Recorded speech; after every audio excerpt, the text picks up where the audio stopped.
Student, twelfth में account second में हमारे पास चैप्टर चल रहा था कंपनी। और स्टूडेंट, मैंने बताया था मैं आपको कंपनी का वर्गीकरण समझाऊंगा, क्लासिफिकेशन ऑफ कंपनी समझाऊंगा। तो स्टूडेंट, कंपनी का वर्गीकरण जो किया जा सकता है, हम 6 प्रकार से वर्गीकृत कर सकते हैं कंपनी को। पहला है समावेशन के आधार पर, on the basis of incorporation. दूसरा दायित्व के आधार पर, on the basis of liabilities. तीसरा स्टूडेंट हमारे पास स्वामित्व के आधार पर, on the basis of ownership. चौथा है हमारे पास राष्ट्रीयता के आधार पर, on the basis of nationality. और पांचवा स्टूडेंट हमारे पास अंशों के हस्तांतरणीय के आधार पर, on the basis of transferability of share. और लास्ट है हमारे पास स्टूडेंट अदर्स कंपनी। तो सबसे पहले स्टूडेंट हम लेके चलेंगे कौन सा वाला, समामेलन के आधार पर। तो स्टूडेंट, समामेलन के आधार पर जो हमारे पास कंपनियां होती हैं वो कितने प्रकार की होती हैं? वो 3 प्रकार की होती हैं। पहली हमारे पास चार्टर्ड कंपनी, दूसरी वैधानिक कंपनी, और लास्ट हमारे पास समामेलित या पंजीकृत कंपनी। तो स्टूडेंट, यहाँ पर सबसे पहले हम अपनी चार्टर्ड कंपनी को लेके चलते हैं। चार्टर्ड कंपनी कौन सी होती है स्टूडेंट? जब किसी कंपनी की स्थापना राजाज्ञा पत्र या शाही आदेश के द्वारा की जाती है तो उसे चार्टर्ड कंपनी या राजाज्ञा पत्र द्वारा सम्मिलित कंपनी कहते हैं। जैसे सन 1600 में स्थापित east India company. Clear student? इसके बाद हमारे पास वैधानिक कंपनी। वैधानिक कंपनी कौन सी है स्टूडेंट? ऐसी कंपनी, जैसे कि नाम से पता चल रहा है, वैधानिक विधान के द्वारा निर्मित ऐसी कंपनी जिसकी स्थापना संसद अथवा विधानसभा में पारित की जाती है, वैधानिक कंपनी कहलाती है।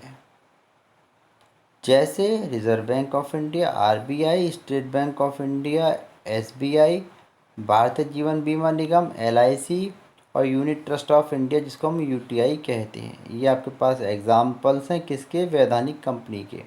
इसके बाद है स्टूडेंट हमारे पास समामेलित या पंजीकृत कंपनी, इनकॉर्पोरेटेड और रजिस्टर्ड कंपनी। स्टूडेंट, समामेलित या पंजीकृत कंपनी कौन सी होती हैं? वे कंपनी जिनका समामेलन एवं पंजीकरण भारतीय कंपनी अधिनियम के अंतर्गत होता है, समामेलित या पंजीकृत कंपनी कहलाती हैं। देश में वैधानिक कंपनी को छोड़ करके, वैधानिक कौन सी? जिनका कि विधान के अंतर्गत संसद या विधानसभा में जो कंपनियां बनाई जाती हैं उनको छोड़कर वे सभी कंपनियां जिनकी स्थापना भारतीय कंपनी अधिनियम के अंतर्गत की जाती है, वैधानिक कंपनी कहलाती है। Clear student? इसके बाद हमारे पास दूसरा जो कंपनी का प्रकार है वो कौन सा है? दायित्व के आधार पर। तो स्टूडेंट, दायित्व के आधार पर हमारे पास कंपनी जो होती है वो 2 प्रकार की होती हैं। कौन सी? सीमित दायित्व वाली company, company with limited liabilities. उसके बाद असीमित दायित्व वाली company, company with unlimited liabilities.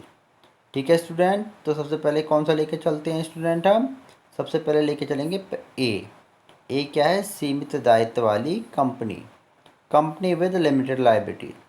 Student, ऐसी कंपनी, इसको ध्यान से समझेंगे, ऐसी कंपनी जिसके सदस्यों के दायित्व या लायबिलिटी उनके द्वारा लिए गए अंशों के अंकित मूल्य अथवा उनके द्वारा दी गई गारंटी तक सीमित होती हैं, वो कैसी कहलाती हैं?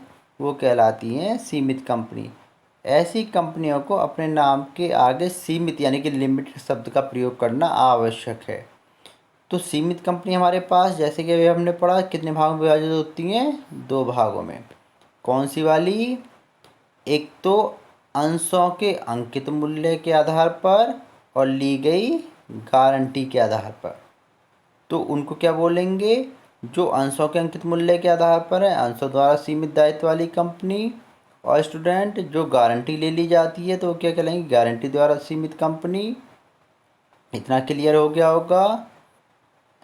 फिर हमारे पास बी है, ये थी सीमित दायित्व वाली। उसके बाद क्या है हमारे पास? असीमित दायित्व वाली कंपनी। ऐसी कंपनी जिसके सदस्यों के दायित्व असीमित होते हैं, अनलिमिटेड होते हैं। या जिस कंपनी में उनके सदस्य सदस्य कौन से होते हैं हमारे पास, अंशधारियों के दायित्व उनके द्वारा क्रय किए गए अंशों के अतिरिक्त उनकी निजी संपत्ति पर भी निर्धारित होते हैं।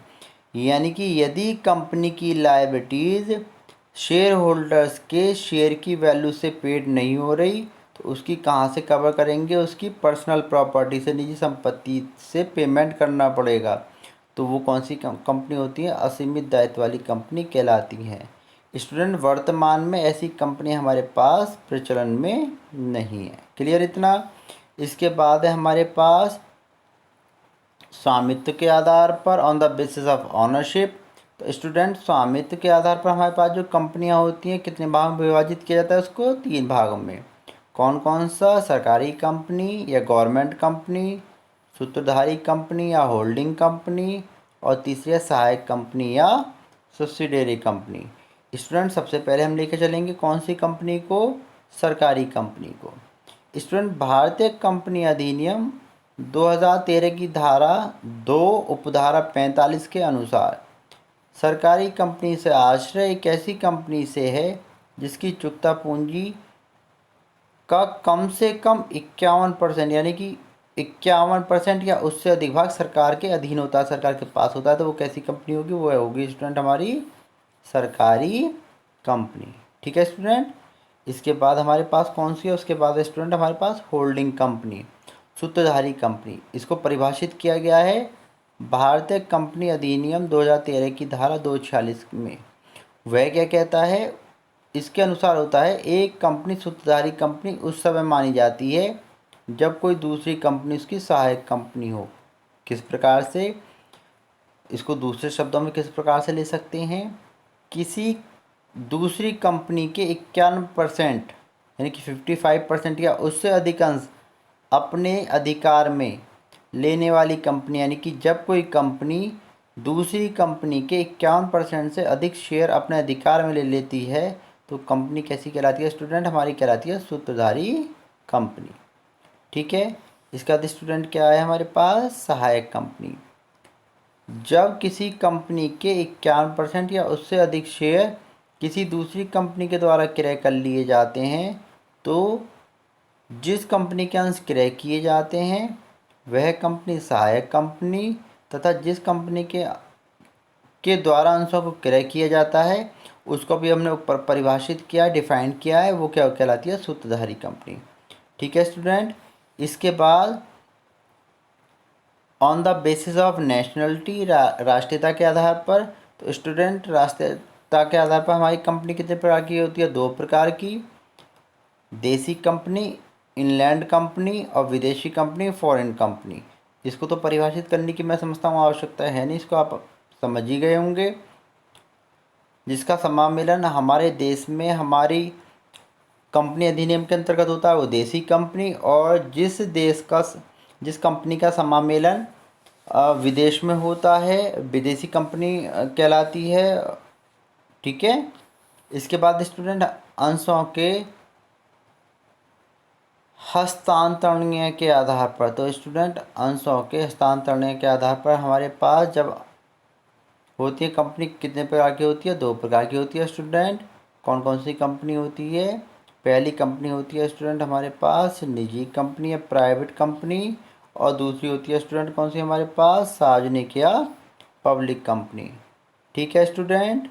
अब इसमें एक बात और हम ध्यान से समझेंगे और वो क्या है स्टूडेंट हमारा,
निजी कंपनी स्टूडेंट कौन सी होती हैं? तो इसको कंपनी अधिनियम 2013 की धारा 2 उपधारा 68 में परिभाषित किया गया है। वे क्या बोला गया है? ऐसी कंपनियां जिनकी पेड अप कैपिटल प्रदत्त पूंजी 1 लाख या उससे अधिक होती है, उसके अंशों के ट्रांसफ़र होने पर, यानी कि अंशों का जो ट्रांसफ़र होता है या बेचान होता है उस पर प्रतिबंध होता है, बैन लगा हुआ होता है, और उसके सदस्यों की संख्या अधिकतम कितनी होती है? 200 होती है। वो कौन सी कहलाती है? निजी कंपनी। इसके बाद है स्टूडेंट हमारा कौन सा? इसके बाद है स्टूडेंट हमारा दूसरा वाला, सार्वजनिक कंपनी। सार्वजनिक कंपनी या पब्लिक कंपनी कौन सी होती है स्टूडेंट? इसको भी कंपनी अधिनियम में परिभाषित किया गया है। क्या बोला गया है स्टूडेंट? कंपनी अधिनियम 2013 की धारा 2 उपधारा 71 के अनुसार सार्वजनिक कंपनी से अभिप्राय ऐसी कंपनी से होता है जो निजी कंपनी नहीं होती। निजी कंपनी नहीं होती यानी कि सार्वजनिक कंपनी अपने अंशों को हस्तांतरित कर सकती है, ट्रांसफ़र कर सकती है। उसमें सदस्यों की संख्या क्या होती है? सीमित नहीं होती, असीमित होती है। और इसकी पेड अप कैपिटल मिनिमम कितनी होती है स्टूडेंट? 5 लाख होती है। ठीक है ना, इतना हम ध्यान देंगे। अभी केवल मैं आपको इतना समझा रहा हूँ, शेष मैं आपको आगे समझाऊंगा।